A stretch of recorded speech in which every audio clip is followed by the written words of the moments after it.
أعوذ بالله من الشيطان الرجيم بسم الله الرحمن الرحيم رب اشرح لي صدري ويسر لي أمري واحلل عقدة من لساني يفقهوا قولي. السلام علیکم ورحمۃ اللہ وبرکاتہ۔ سورہ دوحہ کا سلسلہ جاری ہے۔ سورہ دوحہ کا آج ہم سیکنڈ پارٹ کریں گے، اور ہم نے کہا تھا کہ اس میں 6 آیتیں ہیں جو آج انشاءاللہ ہم کریں گے۔ پہلے ہم نے 5 آیتیں کیں، جس میں ہم نے قسم اور جواب قسم کی 2 صورتیں دیکھیں کہ اللہ تعالیٰ نے 2 آیتوں میں ضحیٰ اور اللیل، 2 بالکل اپوزٹ چیزوں کی قسم کھا کے جواب قسم میں اللہ تعالیٰ نے 3 آیتیں نازل کیں، جس میں نبی کریم صلی اللہ علیہ وسلم کو کنسول کیا جا رہا تھا کہ تمہارے رب نے تمہیں نہیں چھوڑا، وہ تم سے ناراض نہیں ہے، اور یقیناً تمہاری جو بعد میں آنے والا ٹائم ہے وہ تمہارے ابھی کے ٹائم سے بہتر ہے، اور عنقریب وہ تمہیں وہ کچھ عطا کرے گا جس سے تم راضی ہو جاؤ گے۔ اب اللہ تعالیٰ مزید وہ سلسلہ جاری ہے کنسول کرنے کا، ان کو تسلی دینے کا۔ تو یہ جو 3 اگلی آیتیں ہیں اگر ہم دیکھیں گے تو ان کا مضمون ایک جیسا ہے، اور اس کے بعد جو لاسٹ 3 آیتیں ہیں ان کی بناوٹ ایک جیسی ہے۔ تو وہ ہم دیکھیں گے کہ کس طرح سے ہے، اور وہ ہمیں کس طرح سے ہیلپ کریں گی اس کو حفظ کرنے میں انشاءاللہ۔ پہلے 3 آیتیں دیکھتے ہیں، اس میں اللہ تعالیٰ کہہ رہے ہیں الم یجد کا، الم یجد کا، الم حمزہ اور لم، حمزہ زبر کوشچننگ حمزہ کہلاتا ہے، یہ کوشچن ہے ایکچوئل میں کہ کیا، اور لم ہوتا ہے نہیں کے معنی، لم، اور لم ایک ایسا نہیں ہے جو بعد میں آنے والے فعل مضارع کو مجزوم کر دیتا ہے۔ اصل میں فعل اگر مضارع ہم دیکھیں اس کا تو یجدو ہوتا ہے، یجدو پڑھتے ہیں ہم قرآن میں، مختلف جگہوں پہ آتا ہے یجدو، لیکن لم کی وجہ سے اس نے کیا کیا کہ دال پیش دو کو اس نے جزم دے دی، یجد، اور کاف آگے جو ہے وہ آگے ضمیر ہے، کا تمہیں، اس نے پایا تمہیں، اس نے پایا آپ کو، نبی کریم صلی اللہ علیہ وسلم مخاطب ہیں، تو یہ نبی کریم صلی اللہ علیہ وسلم سے کہا جا رہا ہے کہ کیا نہیں پایا اس نے تمہیں، کیا نہیں پایا اس نے تمہیں، کیا نہیں پایا، یتیمن، یتیمن، کہ یتیم نہیں پایا اس نے تمہیں، یتیم پایا، فآوا، اور اس نے تمہیں ٹھکانہ فراہم کیا، تمہیں یہاں پہ نہیں ہے تو اس نے ٹھکانہ فراہم کیا۔ تو یہ پوری اگر ہم پورے جملے کو دیکھیں تو اللہ تعالیٰ نبی کریم صلی اللہ علیہ وسلم کو یاد کرا رہے ہیں کہ دیکھو تم یتیم تھے، اللہ ہی ہے جس نے تمہیں یتیم پایا اور پھر اس نے تمہیں ٹھکانہ دیا، ٹھیک ہے، کیونکہ ہم سب جانتے ہیں کہ نبی کریم صلی اللہ علیہ وسلم کے والد ان کی پیدائش سے پہلے وفات پا چکے تھے، پھر جو والدہ تھیں وہ بھی جب وہ چھوٹے تھے 6 سال کی عمر میں تھے تب وہ بھی فوت ہو گئیں، تو وہ یتیم تھے، تو پہلے ان کے دادا نے ان کی کفالت کی، پھر جب دادا بھی فوت ہو گئے تو حضرت ابو طالب ان کے چچا انہوں نے ان کی کفالت کا ذمہ لیا، تو فآوا میں وہ سب چیزیں آ جائیں گی کہ ہم نے تمہیں ٹھکانہ دیا۔ نبی کریم صلی اللہ علیہ وسلم بہت ہی اچھے حالات میں محبت کے سائے میں پلے بڑے، حالانکہ وہ یتیم تھے، اور ہم سب جانتے ہیں کہ یتیموں کے ساتھ اس زمانے میں کیا سلوک ہوتا تھا، لیکن نبی کریم صلی اللہ علیہ وسلم کے ساتھ اللہ کی اسپیشل مہربانی کہ اللہ تعالیٰ نے انہیں یتیم پایا اور ان کو آوا، ان کو ٹھکانہ فراہم کیا۔ فآوا، فا یہاں پہ پس کے معنوں میں ہے، پھر تو جیسے بھی ہم ترجمہ کرنا چاہیں تو اس نے ٹھکانہ فراہم کیا، ٹھیک ہے، اس نے ٹھکانہ فراہم کیا، یہ اس کا ترجمہ کیا جاتا ہے فآوا، فآوا یتیمن، اور یہاں پہ یتیمن فآ تنوین ہے، تنوین کے بعد فا آ رہا ہے، تو بالکل اس طرح سے ہم نون کو چھپائیں گے، اخفا ہوگا، نون کو چھپایا جائے گا، اور ہماری زبان ہمارے ہونٹ ریڈی ہوں گے فا بولنے کے لیے کہ فا اگلا لیٹر آ رہا ہے، یتیمن فآوا، اور وہی 2 حرکہ پہ رکیں گے، آوا،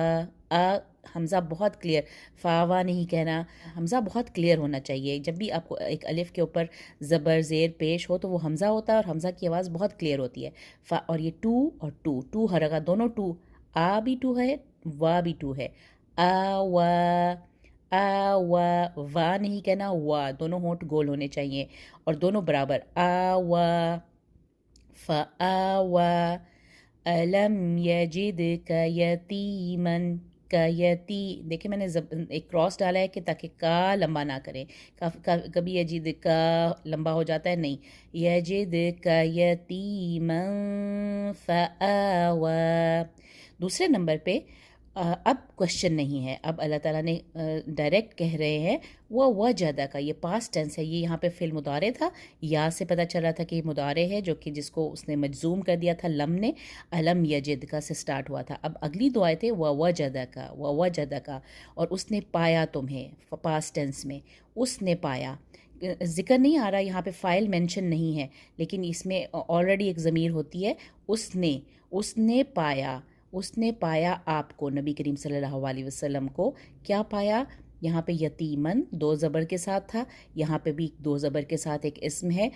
ضالن،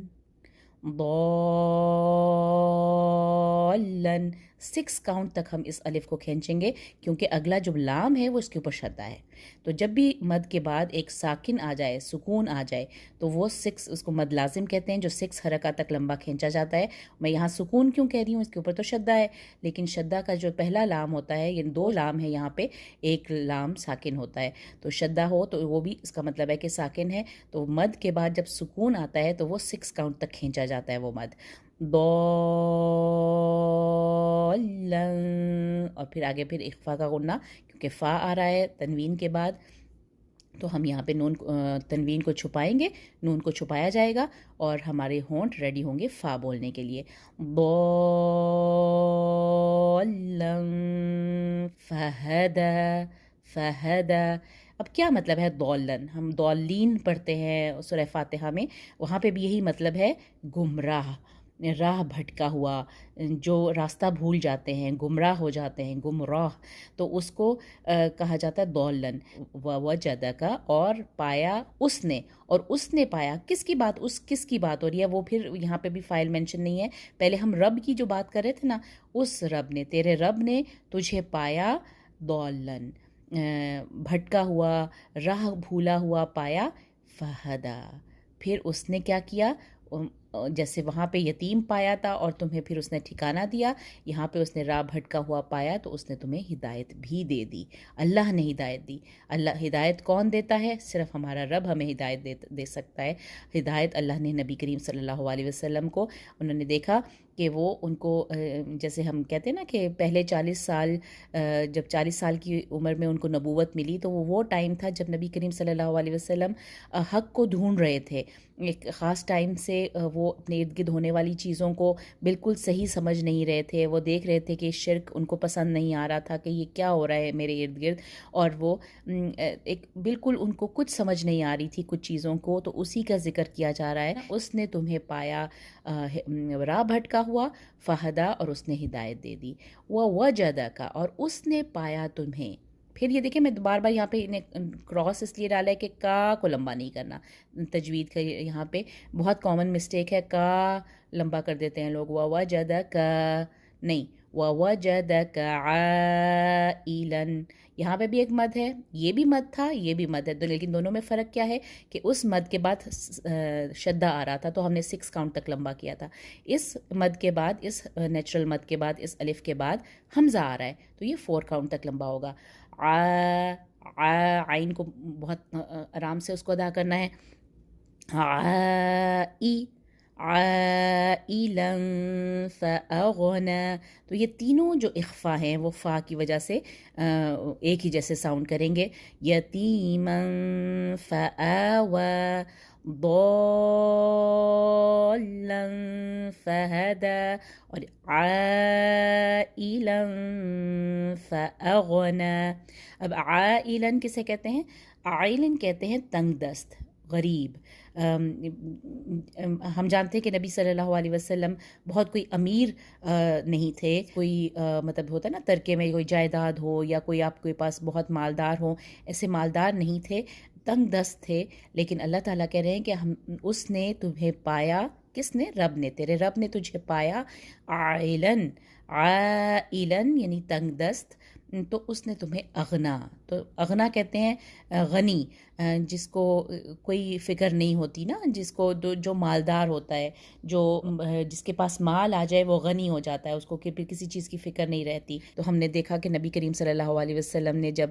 حضرت خدیجہ سے شادی کی تو اس کے بعد وہ مالدار خاتون تھیں، ان کی وجہ سے ان کے گھر میں تھوڑی خوشحالی آ گئی اور ان کے ساتھ ان کی بہت اچھی زندگی گزری تھی، کیونکہ اللہ تعالیٰ نے یہاں کہا وَوَجَدَكَ عَائِلًا فَأَغْنَى، اس نے پایا تجھے تنگ دست اور پھر اس نے تجھے غنی کر دیا، پھر اس نے غنی کر دیا. اب یہ 3 باتیں اللہ تعالیٰ نے حضور صلی اللہ علیہ وسلم کو یاد کرائیں کہ یتیم تھے، یتیمن، ضالن، عائلن. یہ ورڈز تینوں یاد رکھتے ہیں، ان کا سیکوینس یاد رکھنا ہے. پہلے یتیم کا ذکر ہے، پھر اس کے بعد راہ بھٹکے کا ذکر ہے، ضالن، ٹھیک ہے، اور پھر اس کے بعد وَوَجَدَكَ عین کے بعد عائلا فَأَغْنَى. تو ان کے ساتھ ساتھ یتیم کے ساتھ فآوا، ضالن کے ساتھ فہدا اور عائلن کے ساتھ فاغنا. یہ آپ نے یاد رکھنے پڑیں گے آپ کو، کہ آپ نے ان ورڈز کو نہیں بھولنا تاکہ آپ ان آیتوں کو صحیح ترتیب سے صحیح طریقے سے پڑھ سکیں. ان کو آپس میں مکس نہیں کرنا، چونکہ ایک جیسے ساؤنڈ کر رہے ہیں نا یہ، تو کچھ اگر آپ ان کے میننگز کو صحیح ذہن میں نہیں رکھیں گے تو یہ آپس میں کبھی کبھی گڑمڑ بھی ہو جاتے ہیں. اب اللہ تعالیٰ نے 3 حکم دے رہے ہیں نبی کریم صلی اللہ علیہ وسلم کو، فلا تقہر، فلا تنہر، فحدث. دو جو ہیں وہ نہیں کرنے کے، 2 کام ایسے ہیں جو نہیں کرنے تم نے، ٹھیک ہے. 2 آیتیں ہیں جن میں کچھ نہ کرنے کو کہا جا رہا ہے، اور ایک آخری جو آیت ہے اس میں ایک کام کرنے کو کہا جا رہا ہے. یہ فعل نہیں ہے اور یہ فعل امر ہے، یعنی کہ نہ کرو، نہ کرنا، اور یہ کرو. فَأَمَّا سے یہ بات، فَأَمَّا یہ آیتیں اما سے سٹارٹ ہو رہی ہیں. یہاں پہ فَأَمَّا وَأَمَّا وَأَمَّا، یہ کیا ہے؟ اما کا مطلب کیا ہوتا ہے؟ اما ایکچوئل میں ان اور ماں 2 کا کمبینیشن ہے. ان کا مطلب ہوتا ہے کہ، ماں کا مطلب ہوتا ہے جو، کہ جو. تو اس کا جب ہم اگر لفظی ترجمہ کریں گے تو کچھ اس طرح سے بنے گا، پس کہ جو یتیم ہے، پس کہ جو یتیم ہے. تو اس کو آپ بامحاورہ جب یاد کریں گے تو اس فاما کا مطلب ہوتا ہے تو رہا وہ جو ہے نا، تو رہا وہ جو، الیتیمہ جو یتیم ہے، تو رہا یتیم. تو اگر کوئی یتیم ہوگا فلا تقہر، تو اس کے ساتھ سختی نہ کیجیے. اللہ تعالیٰ یتیم کے ساتھ اسپیشل نبی کریم صلی اللہ علیہ وسلم کو محبت کے ساتھ اور اس کی یعنی کہ رحم کے لیے کہا جا رہا ہے کہ اس کے ساتھ تم نے سختی نہیں کرنی. لا تقہر، آپ سختی مت کیجیے جو یتیم ہے. فاما، اما ان اور ماں کا میں نے جیسے بتایا کہ جو رہے یتیم، تو جو اگر تم یتیم کو کسی کو پاؤ تو اس کے ساتھ سختی نہ کرنا. وَأَمَّا، یہاں پہ فَأَمَّا تھا، اگلی 2 آیتوں میں وَأَمَّا سے سٹارٹ ہوگا. وَأَمَّا اور رہے السائلہ، یہاں پہ بھی یتیمہ زبر کے ساتھ تھا، یہ بھی السائلہ یہ زبر کے ساتھ ہے. وَأَمَّا السائلہ، اور رہا جو سائل ہے، جو سائل ہے، جو مانگنے والا ہے، جو تمہارے سامنے کوئی سوال رکھ رہا ہے، کوئی سوالی بن کر آ رہا ہے، جو سوالی ہے، سوال کرنے والا ہے، تو اس کو تنہر. نہر کا مطلب ہوتا ہے کہ جھڑکنا، کسی کو سختی کے ساتھ پیچھے کر دینا، کہ پیچھے ہو، جھٹک دے، مطلب ہوتا ہے نا آپ سختی ساتھ کسی کو جھڑک دیتے ہیں. فلا تنہر، نہر، فلا تنہر، تو تم نہ اس کے ساتھ ایسا کرنا، تم نہ اس کو جھڑکنا. جو کوئی بھی سائل اگر پاس آئے تو ہمیشہ اس سے اچھے طریقے سے بات کرنی چاہیے. ایسا کرنے کو نبی کریم صلی اللہ علیہ وسلم کو اللہ تعالیٰ نے حکم دیا ہے. نبی کریم صلی اللہ علیہ وسلم کو حکم ہے تو پھر یہ ہمارے لیے بھی حکم ہے کہ ہمیں یتیم کے ساتھ کیسا رہنا ہے، ہم نے سائل کے ساتھ کیا نہیں کرنا، یتیم کے ساتھ ہم نے کیا نہیں کرنا. ہم نے یتیم کے ساتھ سختی نہیں کرنی، ہم نے سائل کے ساتھ اس کو جھڑکنا نہیں ہے. فلا تنہر، تو نبی کریم صلی اللہ علیہ وسلم کو بھی یہی حکم دیا گیا. اور تیسرا حکم کیا دیا گیا؟ وَأَمَّا بِنِعْمَتِي،